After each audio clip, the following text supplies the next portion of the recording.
Assalamualaikum warahmatullahi wabarakatuh. Om Swastiastu, Namo Buddhaya, salam kebajikan, salam alaihim, salam damai sejahtera tanpa batas bagi kita semua. Yang saya hormati, para pejabat negara, para pejabat pemerintahan, para tokoh agama, tokoh adat, tokoh masyarakat, dan tokoh intelektual yang saya cintai dan kasihi, bapak-bapak, ibu-ibu, dan saudara-saudari, para senior dan junior, serta seluruh rekan-rekan seperjuangan, sebangsa dan setanah air. Pada situasi yang serba darurat ini, kami dari grup The Top Men in Strategy Leadership, The Old Soldier, Old Leader, partisipan, menat asa negara dan bangsa, terpanggil untuk turut serta berpartisipasi di sini bukan untuk menjadi oposisi, walaupun nantinya ada kritikan membangun demi keselamatan bangsa. Berpartisipasi untuk memberikan saran masukan berupa pemikiran strategik atau strategic thinking dan tindakan strategik atau strategic action untuk dijadikan sebagai bahan pertimbangan dalam proses pengambilan keputusan mencari solusi mengatasi serangan virus COVID-19 yang mematikan ini. Saran-saran dan masukan yang ingin disampaikan secara garis besar melalui pendekatan fix the problem, find the solution, not blame each other, disusun dengan sistematika sebagai berikut. Problematika yang dihadapi saat ini yang akan disampaikan sebagai pengantar. Kemudian solusi pemecahannya, find the solution, yaitu melalui apa konsep pemikiran strategis, konsep tindakan operasional, konsep tindakan taktis cepat dan teknis, serta standar operation, roadmap yang harus diaplikasikan di lapangan. Selanjutnya nanti terakhir adalah atensi dan harapan. Sebelum kita membahas lebih detail sebagai pengantar, sebaiknya diawali oleh suatu pemikiran strategis. Mengapa proses pengambilan keputusan kita terlambat dalam menghadapi serangan virus COVID-19 ini? Saya garis bawahi kata kita, artinya kita semua, you and me. Kita semua tidak luput dari kesalahan di dalam menghadapi serangan virus COVID-19 ini. Faktor-faktor penyebabnya antara lain. Pertama, kita tidak mau belajar dan menyikapi dari kejadian-kejadian di masa lalu, baik dalam menghadapi bencana alam atau bencana lainnya, dan bencana sebagai akibat perbuatan manusia. Padahal kejadian bencana yang saat ini kita alami hampir sama dengan bencana yang pernah terjadi di masa lalu. Bahkan kita tidak menyadari bahwa kita sedang menghadapi ancaman krisis yang akan menimpa bangsa dan negara ini. Kita dapat menyaksikan bahwa krisis yang mengancam masyarakat, penduduk di Asia Tenggara dunia sedang dan akan dihadapi adalah pembantaian dan pembasmian nyawa besar-besaran secara massal melalui perang, konflik yang berkepanjangan, bahkan korban nyawa manusia lebih banyak dibandingkan di era Perang Dingin. Juga akibat katastrofik berupa bencana alam dan buatan, kelaparan, kekeringan, dan serangan wabah penyakit oleh berbagai macam bakteri dan virus yang sangat buas sebagai binatang buas yang menakutkan dan mematikan. Tetapi ada pembunuh yang paling buas dan kejam, serta lebih dahsyat yang mampu menimbulkan jutaan korban manusia, yang namanya adalah kepemimpinan, atau kita kenal dengan nama leadership, yang di dalamnya terdapat sang pemimpin leader dan yang dipimpin follower. Krisis kepemimpinan saat ini lebih darurat dari darurat bencana itu sendiri, sebab dalam kepemimpinan, kepedulian merupakan mata air kehidupan bagi rakyat atau yang dipimpinnya, sedang ketidakpedulian merupakan jeritan hati dan air mata bagi mereka. Kita dapat menyaksikan kondisi yang lebih memperhatikan saat ini, Tatkala kita sedang bersatu menghadapi situasi serba darurat, malah kita sibuk berdebat, saling menyalahkan, dan sibuk pencitraan, bukan mencari solusi yang terbaik. Seharusnya fix the problem, find solution, not blaming each other. Katanya bersatu melawan serangan virus COVID-19 sebagai kita bisa bersama. What we will become. Rekan-rekan seperjuangan, sebangsa dan setanah air, perlu disadari bahwa sejak awal sebelum virus COVID-19 ini menyerang, kita semua sudah salah karena kita gagal melakukan mitigasi, yaitu pencegahan dan persiapan. Berdasarkan kriteria standar kesiapan dan kesiapsiagaan menghadapi krisis emergensi, pemerintah Negara Kesatuan Republik Indonesia termasuk dalam kategori tingkat 1 dengan ada kesiapan operasional dan kesiagaan operasional dalam rangka menghadapi krisis bencana virus, walaupun kasus yang diakibatkan virus sudah berapa kali terjadi. Yang kedua, tidak ada latihan yang intensif. Yang ketiga, bersifat reaktif, tindakan baru ada setelah kejadian atau krisis. Keempat, tanpa struktur organisasi dan tugas serta fungsi yang komprehensif, holistik dan terintegrasi. Budget manajemen krisis dianggap terlalu loks, hanya menghabiskan anggaran. Anggapan dari akibat krisis tidak besar dampaknya.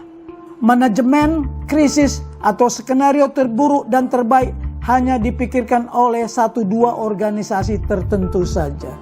Perlu menjadi perhatian kita bersama. $1 pada saat mitigasi bisa menghemat jutaan dolar pada saat terjadi darurat atau emergensi. Standar kesiapan dan kesiapsiagaan tingkat 2, tingkat 3, dan tingkat 4 dapat dilihat. Kemudian, pada saat virus sudah menyerang, kita tidak menyiapkan organisasi komando operasi tanggap darurat, gabungan terpadu.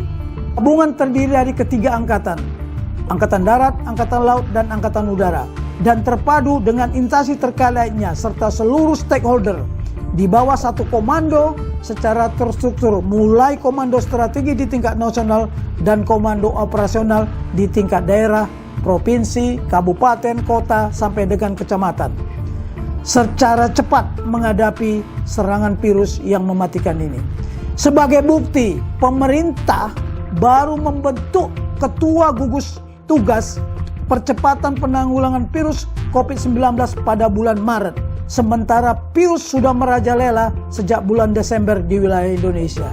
Sangat disayangkan, ketua gugus tugas tidak mempunyai wewenang komando, hanya bisa menghimbau karena nama organisasinya dipimpin oleh ketua dan kepala BNPB sebagai ketuanya.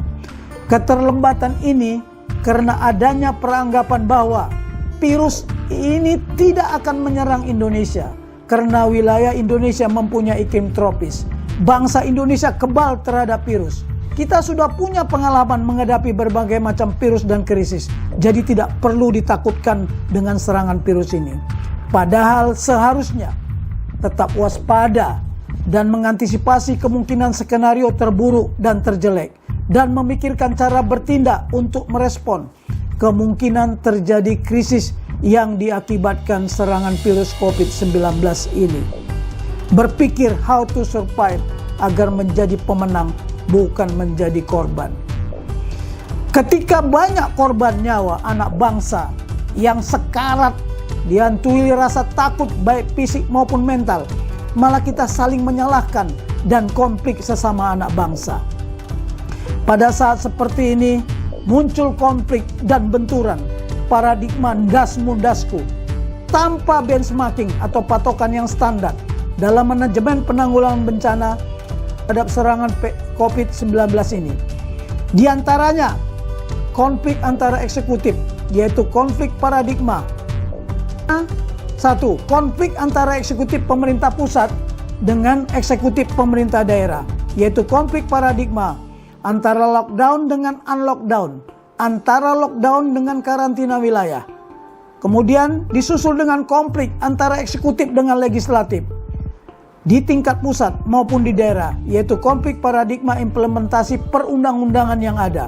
Undang-undang darurat, undang-undang kebencanaan, dan undang-undang karantina atau undang-undang kesehatan. Konflik antara eksekutif dengan tokoh masyarakat dan tokoh agama terjadi saling debat dan saling menyalahkan. Selanjutnya ada konflik antara tokoh agama dengan tokoh agama di dalam sesama agama. Dengan banyaknya pernyataan lebih takut kepada virus daripada kepada Tuhan. Konflik antara munculnya berbagai dari relawan untuk bertindak sendiri-sendiri tanpa terkoordinir dengan baik. Kalau para elit saja pada ribut, bukankah akan menimbulkan distrust atau ketidakpercayaan antara pemerintah daerah dengan pemerintah pusat dan antara rakyat dengan pemerintah? Hal ini dapat menyebabkan timbulnya masalah yang lebih darurat yang dikatakan dengan istilah chaos dan pengambilan keputusan oleh masing-masing individu di kalangan masyarakat sonder pemerintah. Muncul juga berbagai pendapat, antara lain penanganan darurat ini segera diserahkan kepada militer.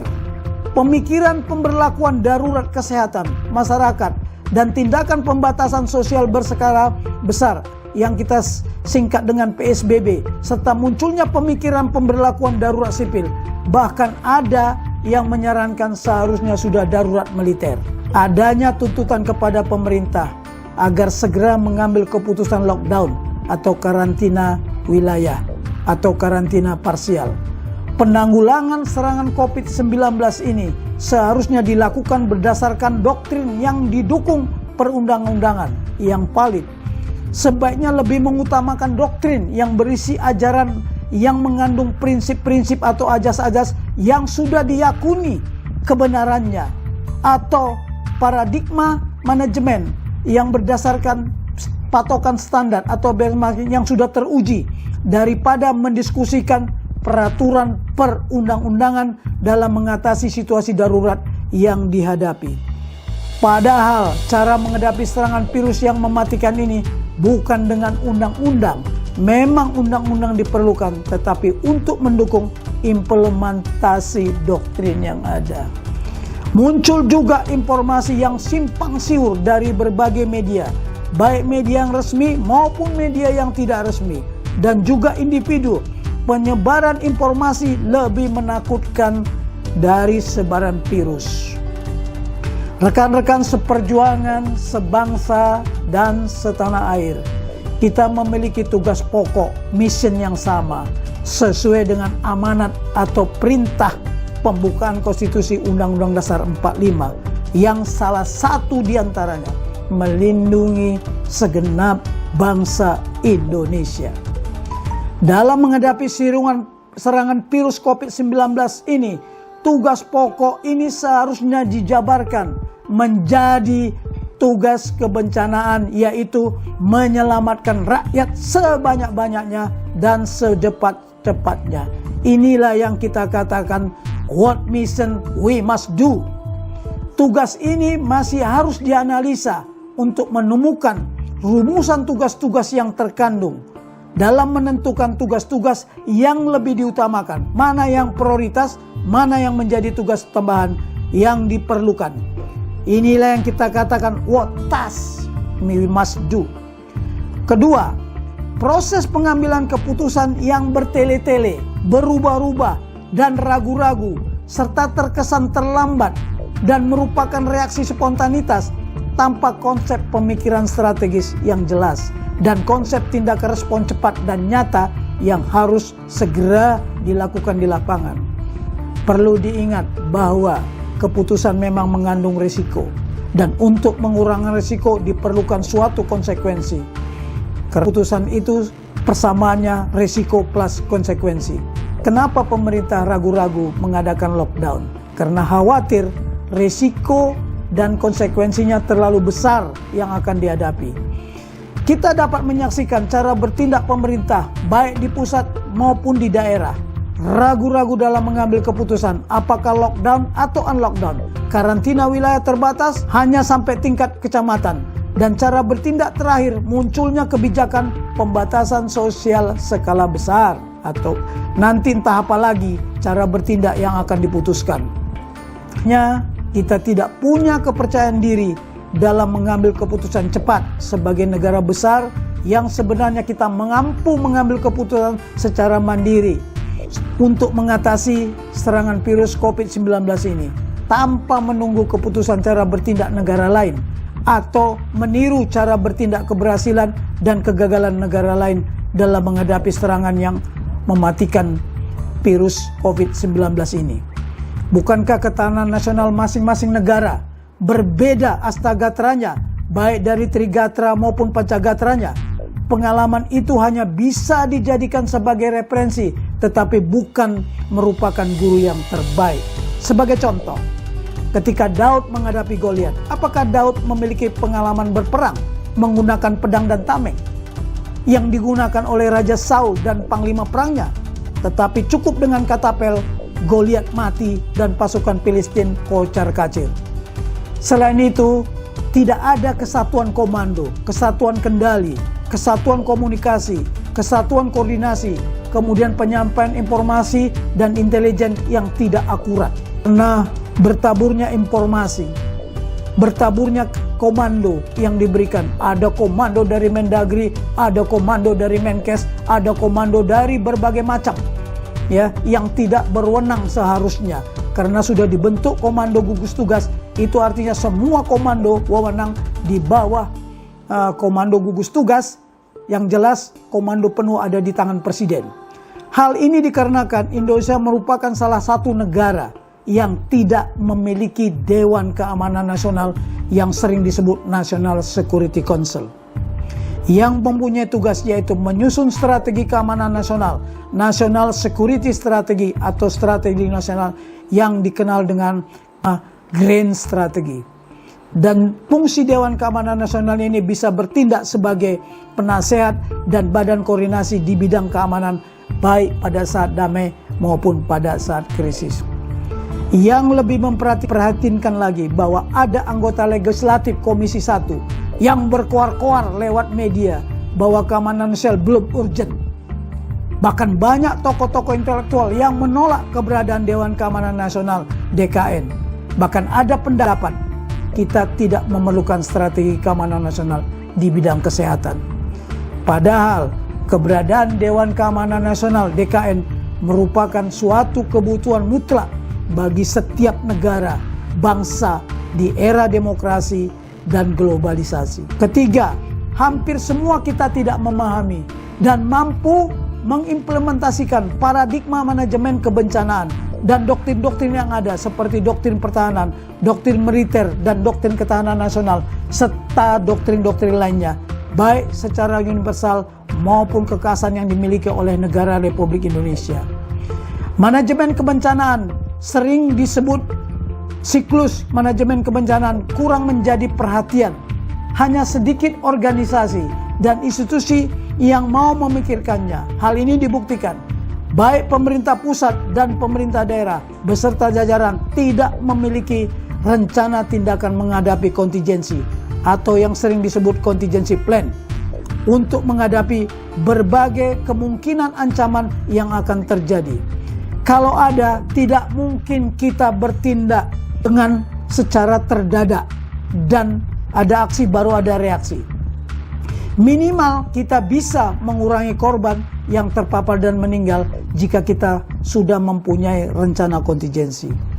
Demikian juga pemahaman tentang doktrin yang ada, hanya sedikit yang mau mengimplementasikannya. Sebagian di antara kita lebih fokus kepada perundang-undangan daripada doktrin. Padahal serangan virus COVID-19 ini tidak bisa diatasi dengan undang-undang, tetapi dengan doktrin yang didukung oleh perundang-undangan. Bukankah kita sedang dalam keadaan perang? Dan bahkan menurut informasi dan intelijen yang berkembang, walaupun belum bisa dijadikan fakta, tetapi sudah dapat dijadikan sebagai suatu peranggapan atau asumsi bahwa kita sedang menghadapi serangan senjata biologis berupa virus COVID-19. Hasil rekayasa yang belum kita tahu sumbernya sampai saat ini.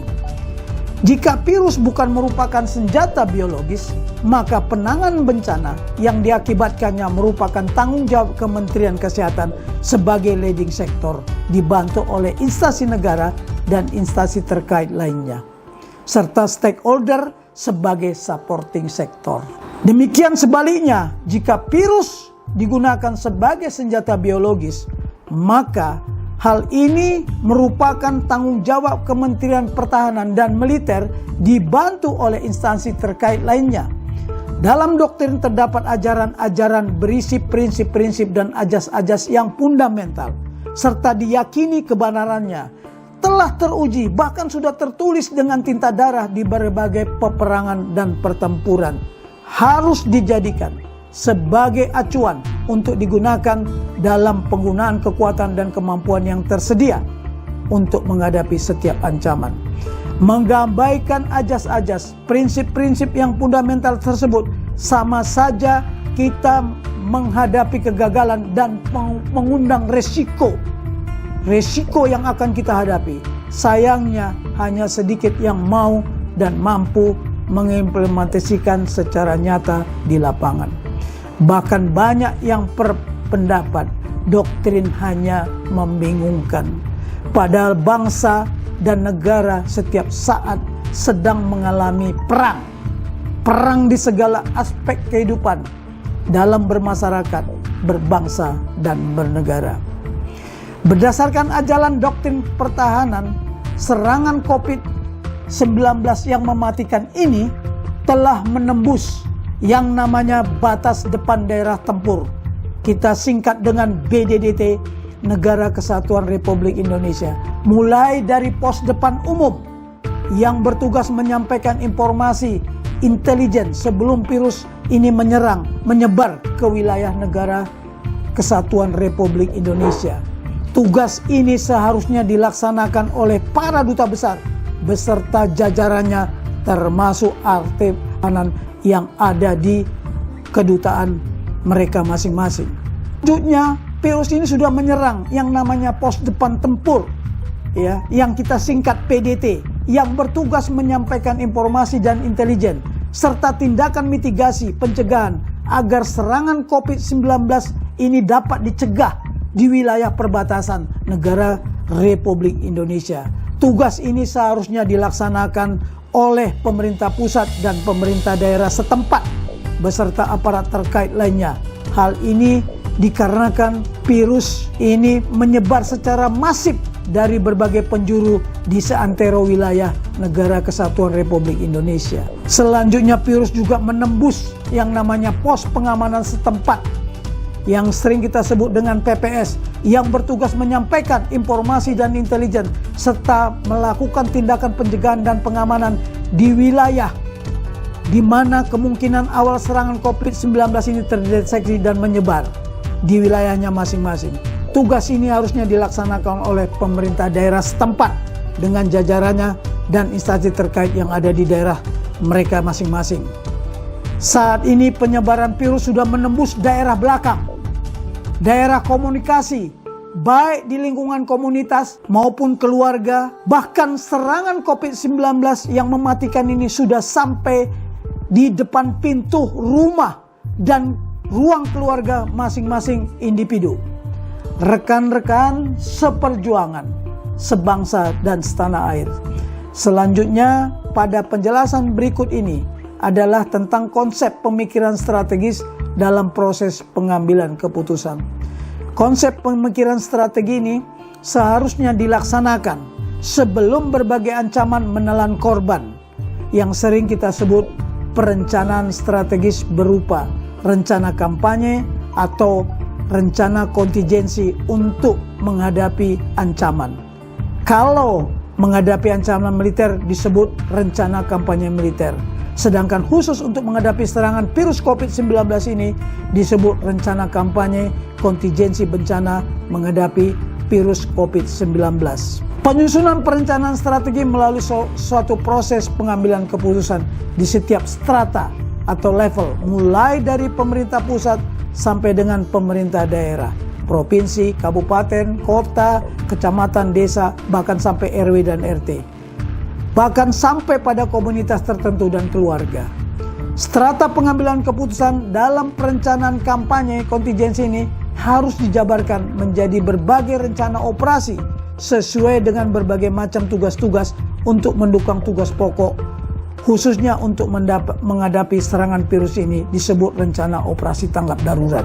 Oleh karena operasional tanggap darurat ini melibatkan semua komponen bangsa, maka sebaiknya disebut operasi tanggap darurat gabungan terpadu. Gabungan artinya melibatkan ketiga angkatan, darat, laut, dan udara. Sedangkan terpadu melibatkan instalasi terkaitnya seperti polisi atau seluruh pemangku kepentingan stakeholder termasuk relawan. Setelah pembahasan berbagai problematika yang sedang dihadapi, ada beberapa saran masukan sebagai solusi pemecahan untuk dijadikan bahan pertimbangan dalam menghadapi serangan COVID-19 ini. Antara lain, 1. Perlu segera dibentuk Dewan Pertahanan Keamanan Nasional di level nasional beserta keanggotaannya.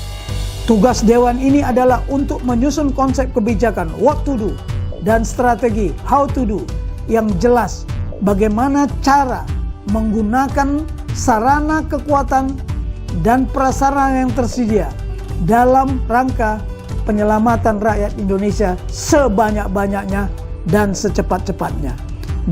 Tentunya perlu dilakukan analisa secara nasional apa yang menjadi kerawanan kritis yang akan kita hadapi, kemampuan kritis yang dimiliki oleh pemerintah pusat, kebutuhan kritis yang diperlukan melalui analisa kendala dan upaya-upaya yang perlu dilakukan dengan menganalisa hambatan yang diketemukan dan bantuan yang diperlukan serta analisa peranggapan yang belum menjadi fakta.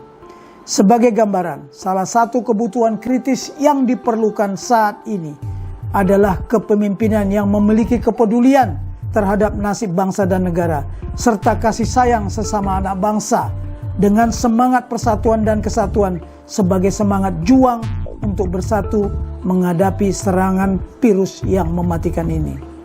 Yang kedua, merumuskan cara bertindak di level nasional berdasarkan analisa strategis tersebut, serta merumuskan tugas-tugas yang harus dilaksanakan secara nasional. Cara bertindak yang disarankan bahwa operasi yang dilaksanakan secara serentak di semua strata dengan menggunakan acuan pendekatan manajemen siklus kebencanaan dan doktrin pertahanan. Yang ketiga, membentuk komando operasi tanggap darurat kebencanaan secara gabungan dan terpadu, baik di level nasional maupun di level daerah, provinsi, kabupaten, kota, sampai dengan pemerintahan terkecil, dan memberikan kewenangan komando, kendali, komunikasi, koordinasi sesuai dengan stratanya berdasarkan kebijakan strategi nasional yang telah diberikan.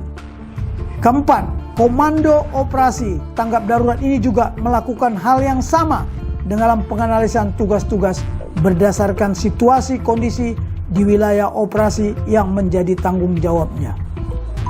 Kan seperjuangan sebangsa dan setanah air. Berikut ini kita akan membahas bagian terpenting operasi tanggap darurat, konsep tindakan strategis operasional, taktis dan teknis, serta prosedur di lapangan. Konsep ini dalam doktrin secara universal disebut sebagai kepemimpinan militer, yang sering diistilahkan dengan singkatan SITUPA. Artinya si itu situasi, U itu tugas pokok, pelaksanaan, P itu pelaksanaan, serta administrasi logistik, komando, kendali, komunikasi, koordinasi, intelijen, dan informasi. Ini disebut kepemimpinan militer, mulai di tingkat komandan regu sampai tingkat panglima TNI.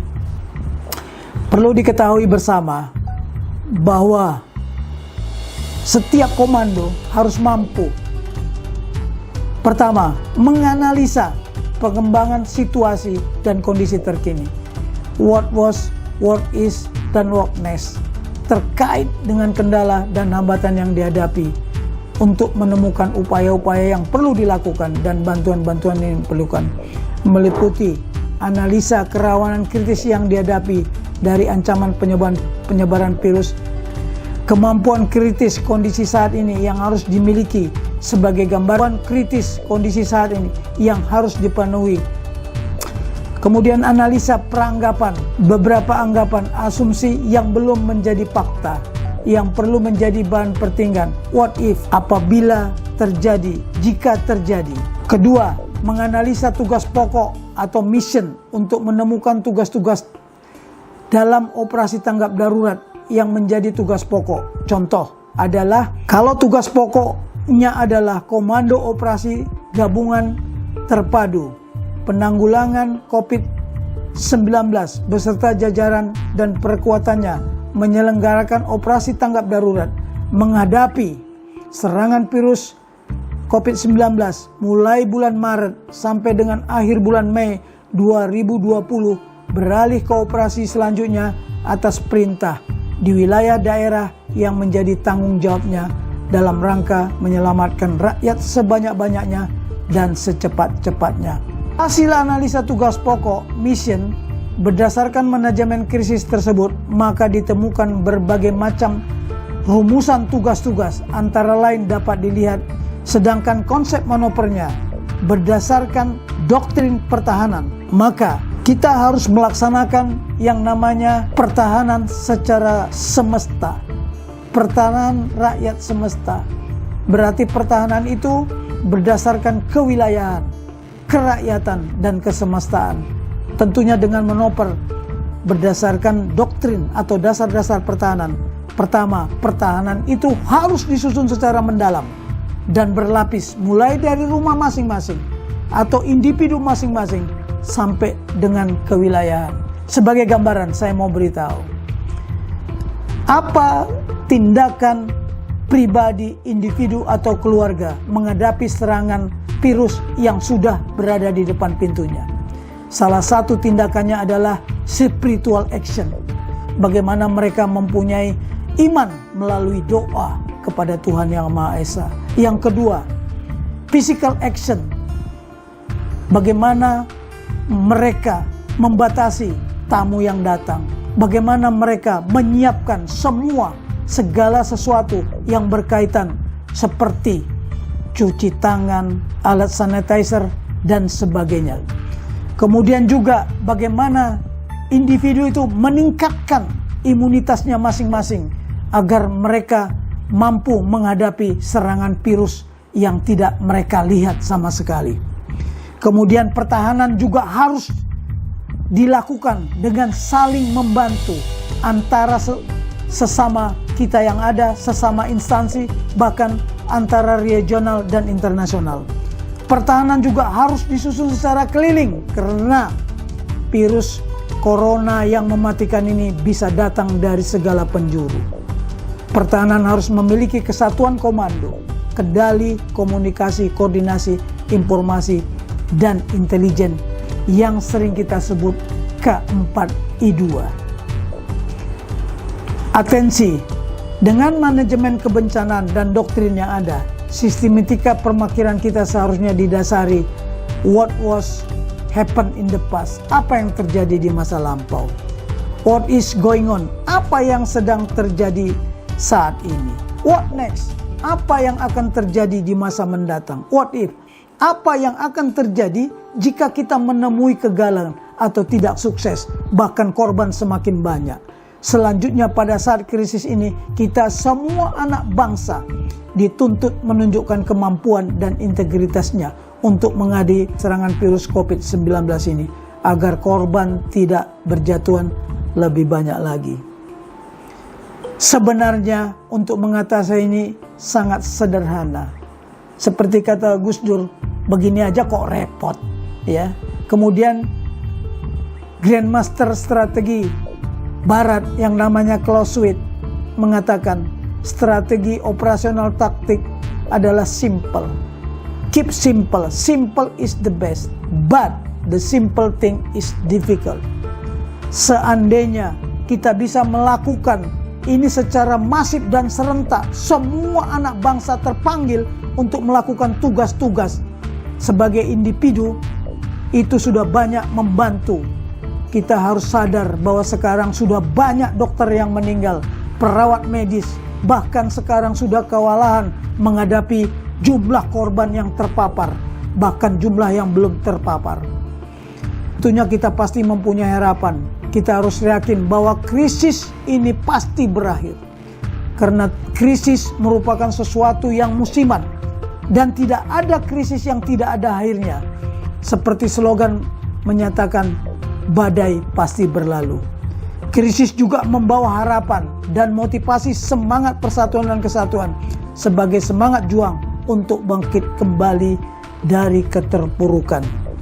Krisis juga memberikan pelajaran kepada kita agar kita tidak lengah tetapi selalu waspada untuk menghadapi berbagai krisis berikutnya. Keledai saja tidak mau jatuh pada lubang yang sama. Kenapa kita mau?